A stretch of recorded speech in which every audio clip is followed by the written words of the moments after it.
Hi friends, मैं अभिषेक आपका फिर से अपने इस यूट्यूब चैनल मैथ एक्सप्रेस में स्वागत करता हूं, जहां पर गणित को आप बिल्कुल साधारण और सिंपल तरीकों से सीखते हैं। हालांकि दोनों शब्द एक। आज इस कड़ी में जो कि एक सेशन है अभ्यास के 5 प्रश्न। 5 प्रश्न मतलब 5 वैसे प्रश्न जो विभिन्न प्रतियोगिता परीक्षाओं में पूछे जाते हैं और उसे मैं आपको सिंपल तरीके से बताने का प्रयास करता हूँ। सिंपल मतलब कोई ट्रिकबाजी नहीं, कोई बहुत बड़ा नहीं, कोई बहुत छोटा नहीं। एक ऐसे बोध गम्यता के तरीकों से जहां से आप भूले नहीं, कम से कम परीक्षाओं में भूले। चलिए आपका मूल समय नष्ट न करते हैं और सीधे आते हैं प्रश्न पे। देखिए प्रश्न आपके स्क्रीन पे दिख रहा होगा। क्या कह रहा है? बहुत सुंदर प्रश्न। ये समय और काम से प्रश्न। यहाँ पे कहता है कि ए तथा बी एक कार्य को मिलकर 15 दिनों में पूरा करते हैं। वह एक साथ कार्य प्रारंभ करते हैं। 5 दिन बाद एक कार्य छोड़कर चला जाता है। शेष कार्य को पूरा करने में बी को 15 दिन लगता है। बहुत बताओ ए अकेला उसे कितने दिन में करेगा। देखिए समय काम में एक ही प्रश्न को तरह तरह से पूछा जाता है। यहाँ पे ये भी पूछ सकता था कि बी अकेला कितने दिन में करेगा, लेकिन नहीं, यहाँ पूछ रहा है कि ए अकेला कितने दिन में करेगा। एक और चीज जो पूछा जाता है कि यहाँ पे ए छोड़कर चला गया, कभी कभी बोलेगा बी छोड़ के चला जाता है, कभी कभी ये भी बोलता है कि ए शुरुआत में बी बाद में छोड़ के चला गया। एक ही चीज होता है, चीजों को तरह तरह से बोला जाता है। हम इसे बिल्कुल सिंपल तरीके से हल करेंगे, इतने सिंपल तरीके से कि आप भी कहेंगे वाह। देखिए ए प्लस बी का एक दिन का काम कितना हो जाएगा? तो 1/15। चूंकि पूरा काम वो 15 दिन में करते हैं, तो ए प्लस बी का 5 दिन का काम कितना हो जाएगा? 5/15, यानी कि 1/3 हो गया। अब देखिए 1/3 काम ये दोनों मिलकर कर ले रहे हैं।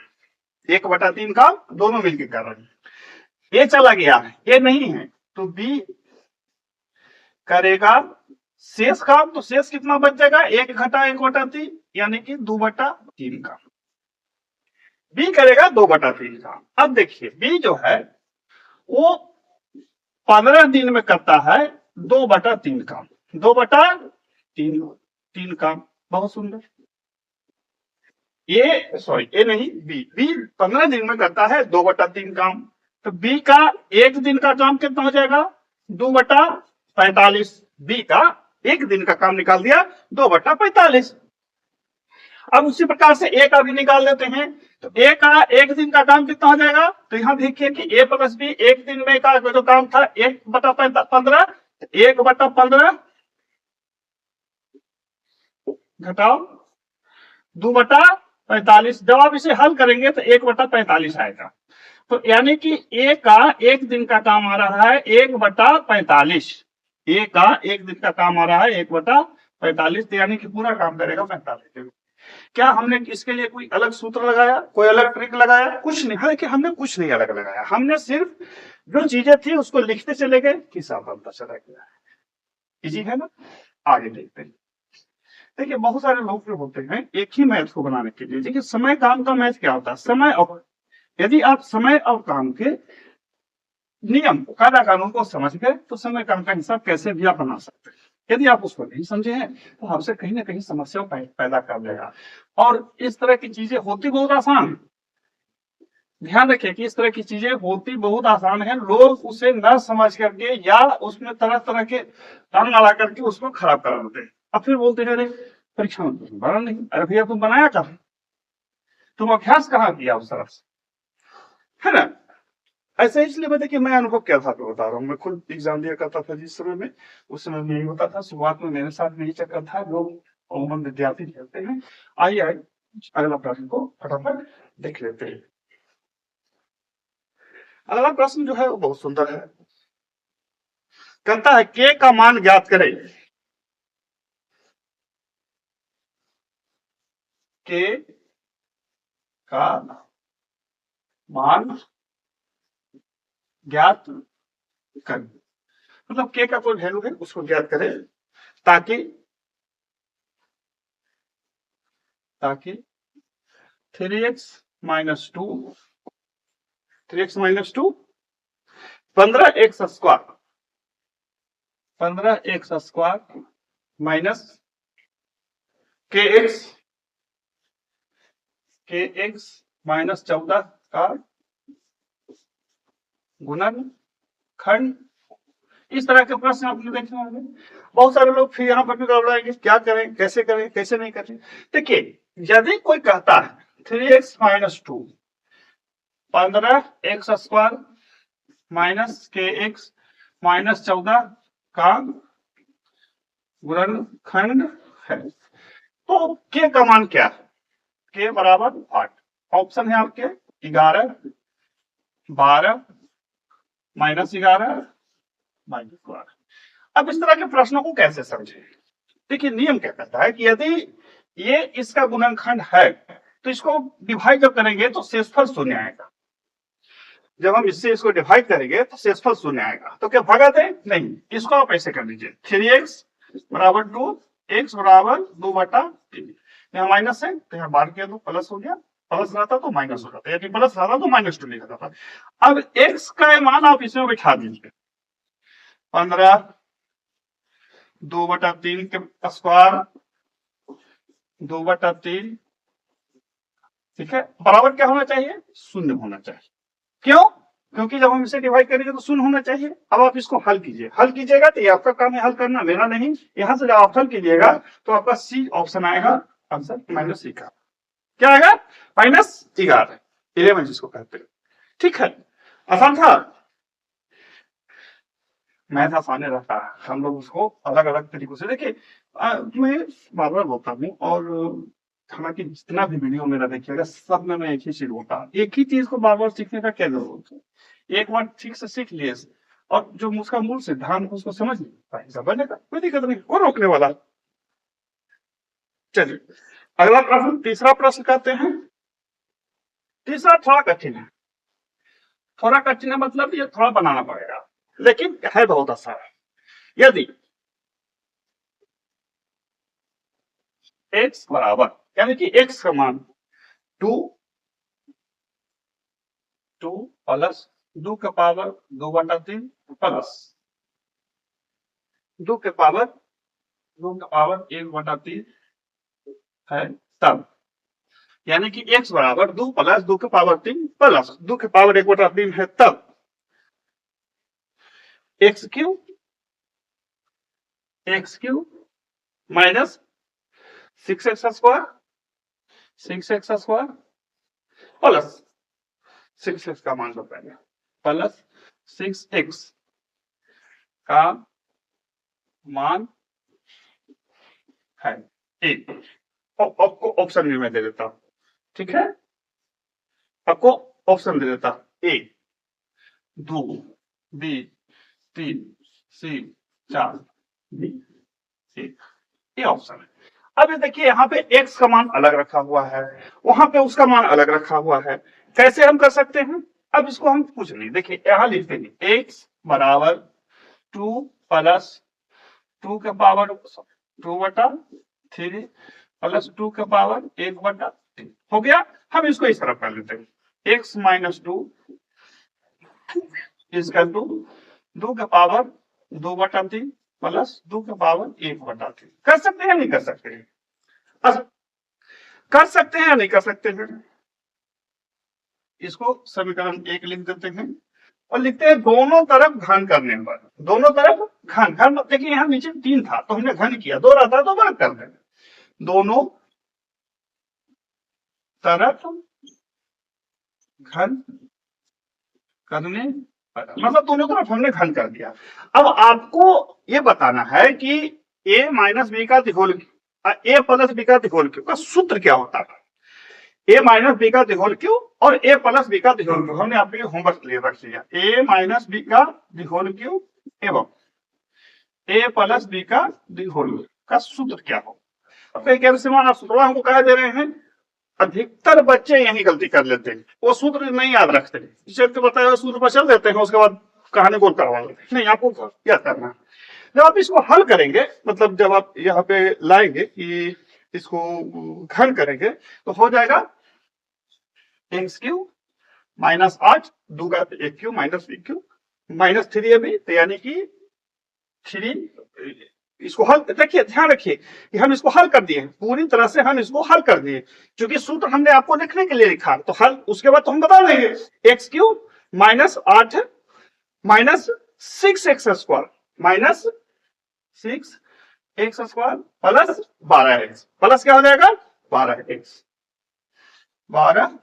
बराबर। अब एक वाले कहां लाए तो देखिए इसको हल कीजिएगा, सूत्र पर इसको बैठाएंगे तो इसी तरह से आएगा, ठीक है। प्लस 1 प्लस 2 प्लस, अब कहेंगे श्रीमान 4 कहां से आ गया, तो देखिए एक नियम क्या कहेंगे, 2 के पावर 3 2/3 गुने 1/3 3 से 3 चला गया तो 2 दूनी 4, कैसे करेंगे इस तरह से आ जाएगा प्लस 6 इंटू x माइनस 2। ये हमने हल कर दिया, ये हमने क्या कर दिया हल कर दिया। अब थोड़ा सा आगे पीछे सबको कर लेते हैं, मतलब एडजस्टमेंट कर लेते हैं।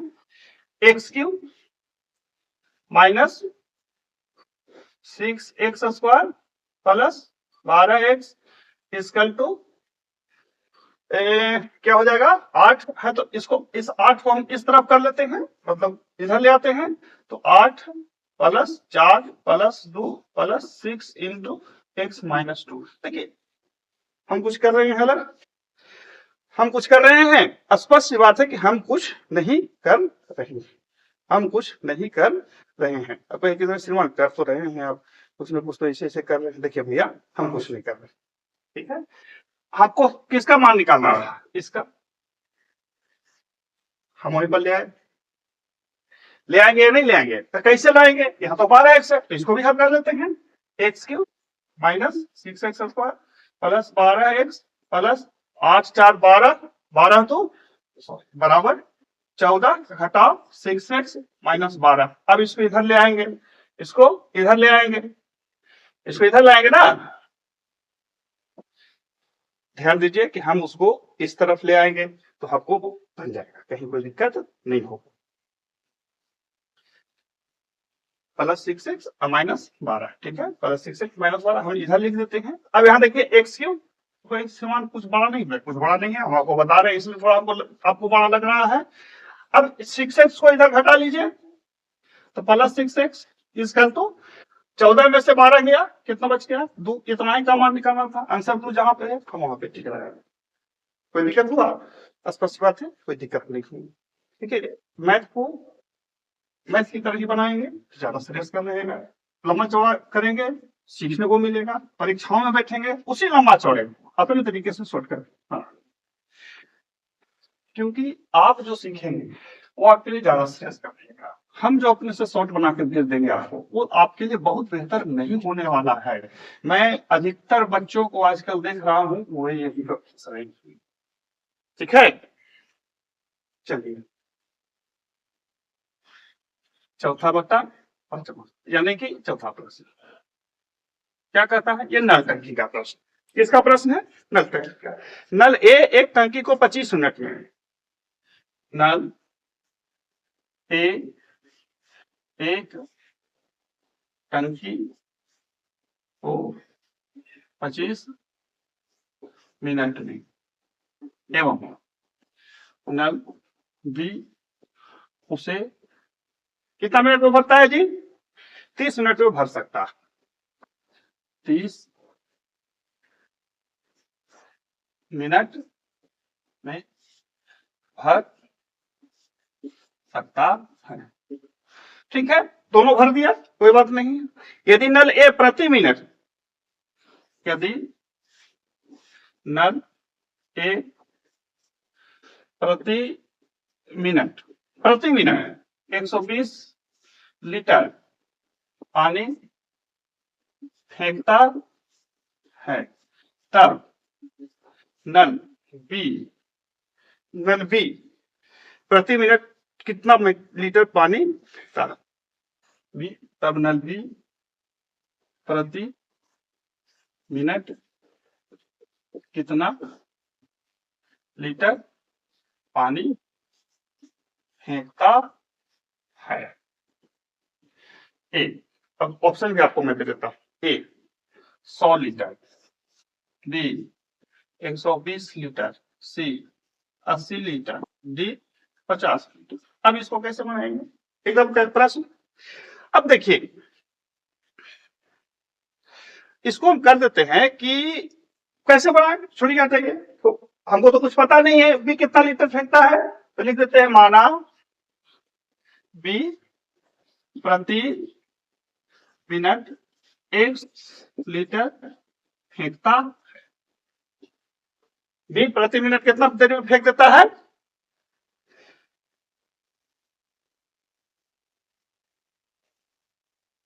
1 लीटर। ठीक है, अब समझिए 25 मिनट जब चला, अब इसको कॉन्सेप्ट से समझिए। नल ए टंकी को 25 मिनट में भरता है, तो 25 मिनट जब ए चला और प्रति मिनट भरा 120 लीटर, तो टंकी की कैपेसिटी कितना हो गया? 120 अगुने 25 लीटर, यही हुआ ना। अब बिन चलता है 30 मिनट ना है, 30 मिनट बी, तो ए कितना फेंकेगा? तो 120 अगुने कितना? 25 बटा कितना? 30 से 4 बार में 25 से होके 100, यानी कि 100 लीटर। देखिए हमने कुछ नहीं किया, हमने टोटल कैपेसिटी निकाल लिया जो कि दिया हुआ ही था, और उसमें 20 से जो प्रति मिनट भरने की दर थी उससे हमने भागा दे दिया, हमारा आ गया। ये एक तरह से रीजनिंग था, मैथ था ही नहीं। अब इसमें भी हम बोले कि देखिए बनाने के लिए कैसे बोलेंगे, आपने ये प्रश्न नहीं बनाया तो आपसे परीक्षा समझो फेल, ऐसा नहीं होता। आपसे प्रश्न बनेगा, और एक परीक्षाओं के लिए दिक्कत तो होती है, मतलब सकता है कि एक प्रश्न न बने तो आप बहुत पीछे चले जाएंगे, लेकिन जो बोला शब्द बोला गया वो डराने वाला, डरना नहीं, हिसाब को बनाना है। हिसाब को क्या करना है? बनाना है। चलिए लास्ट प्रश्न जो है रेलगाड़ी से क्या कहता है? 100 मीटर लंबी एक रेलगाड़ी, देखिए कितना अच्छा, 100 मीटर लंबी एक रेलगाड़ी, 100 मीटर लंबी एक रेलगाड़ी 50 किलोमीटर प्रति घंटा की 50 किलोमीटर प्रति घंटा की चाल से, 100 किलोमीटर लंबी एक रेलगाड़ी 50 किलोमीटर प्रति घंटे की चाल से चलते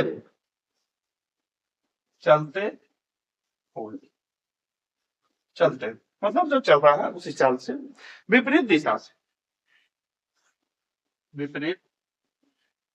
दिशा मतलब जो अपोजिट साइड से आ रहा है।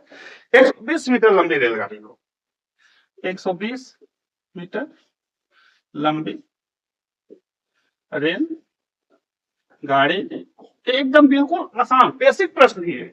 रेलगाड़ी को 6 सेकंड में पार कर जाती है, 6 सेकंड में पार कर लेती है, 6 सेकंड में पार कर लेती। दूसरी रेलगाड़ी की चाल बताओ, दूसरे रेलगाड़ी की चाल है, दूसरे रेलगाड़ी की चाल है। अब इस तरह के प्रश्नों को कैसे बनाएं? देखिए सबसे पहले तो दूरी निकाल लेंगे, और जो सापेक्ष चाल है उसको कर लेंगे। तो क्या हम उतना लंबा चौड़े करें? नहीं, हम उतना नहीं करने देंगे, हम इसको एक सिंपल से बना देते हैं। माना दूसरे की चाल बराबर 1 किलोमीटर, एक रेलगाड़ी इस तरफ से आ रही है, दूसरी रेलगाड़ी इस तरफ से आ रही है, एक की 120 मीटर लंबाई दी, सॉरी इसकी 100 मीटर लंबाई और 50 किलोमीटर प्रति घंटा चाल दिया हुआ है, इसका 120 मीटर है, इसका चाल पता है। ठीक है, दोनों एक दूसरे से विपरीत आ रहे हैं, जब विपरीत आते हैं तो चाल जुड़ जाते हैं, चाल जो है उसको क्या करते हैं? हटा देते हैं, जोड़ देते हैं, जो करना कीजिए, लेकिन दूरी जुड़ जाती है और चाल भी जुड़ जाती है, दूरी भी जुड़ जाती है, चाल भी जुड़ जाती है। तो सापेक्ष चाल हो गया, एक दूसरे के सापेक्ष चाल भी चलेगी। तो इसका जो दोनों की सापेक्ष चाल, तो ऐसे कर देते हैं 50 प्लस 1, दोनों के सापेक्ष चाल बराबर दोनों की दूरी कितना है बाबू? 100 प्लस 120, लिया गया समय कितना हो जाएगा? 6 अगुने 18/5 का है, मीटर प्रति सेकंड है, तो हम उसको किलोमीटर प्रति घंटा में बदल देना। अब तो एक समान ये कौन सा ट्रिक आप लगा दिए? तो हमने कोई ट्रिक नहीं लगाया है, क्या ट्रिक है? बिल्कुल नहीं, ये ट्रिक नहीं है। अब देखिए कंसेप्ट समझिए, चाल बराबर दूरी बटा समय, चाल बराबर दूरी बटा समय, यही सूत्र पढ़े हैं ना। चाल तो दोनों का चाल जगह जोड़ दिए, चूंकि विपरीत आ रहा है, विपरीत आ रहा है तो चाल जुटेगा, दूरी दोनों दूरी और बटा समय, अब उसको हमने किलोमीटर प्रति घंटा में बता दिया। अब आप इसको हल कीजिए, अब आप इसको हल करेंगे तो कितना आएगा, आप हमको कमेंट कीजिएगा, कमेंट करें। देखिए कुछ हमने किया नहीं, चाल बराबर दूरी बटा समय, चाल बराबर दूरी बटा समय, हमने इसी चीज को बता दिया। अब कहीं किस मान केवल ट्रिक तो नहीं सीखे थे, तो हम ये नहीं करें कि नहीं सीखे तो नहीं चलेगा, चलेगा, कोई दिक्कत नहीं, बहुत तरह से बनता है, हम भी बनाएंगे तो इसको अलग तरह से हम बना लेंगे। तो ये था आज का हमारा 5 प्रश्न, बने रहिए हमारे साथ ताकि चीजों को बेहतर ढंग से समझ सके। फिर मिलते हैं अगले वीडियो में, तब तक के लिए बाय।